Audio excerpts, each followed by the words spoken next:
சென்னைக்கு வந்த இருமுகன் 10 என்றதுக்குள்ள படத்தை தொடர்ந்து விக்ரம் கதாநாயகனா நடிக்கும் படம் இருமுகன். விஜய் நடிச்ச புலி பட தயாரிப்பாளர்கள்ல ஒருத்தரான ஷிபு தமீன் பிரம்மாண்டமா தயாரிக்கும் இருமுகனை அரிமா நம்பி படப்புகழ் ஆனந்த் சங்கர் இயக்கிட்டு இருக்காரு. வரிசையா தோல்விகள் தொடர்றதுனால இருமுகன் படத்தை எப்படியாவது வெற்றி படமா ஆக்கணும்னு வெறியோட இருக்காரு விக்ரம். சென்னையில பூஜை போட்ட சில நாட்கள்ல மலேசியாவில ஆரம்பமாகி நடந்துட்டு வந்த இந்த படத்தோட முதல்கட்ட படப்பிடிப்பு சில தினங்களுக்கு முன்னாடி முடிவடைந்தது.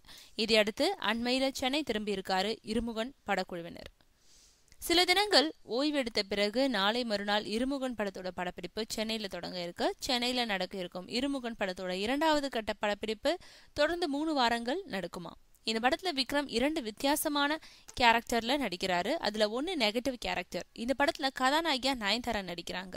இன்னொரு கதாநாயகியா நித்யா மேனன் நடிக்கிறாங்க. RT ராஜசேகர் ஒளிப்பதிவு செய்ய ஹாரிஸ் ஜெயராஜ் இசையமைக்கிறாரு.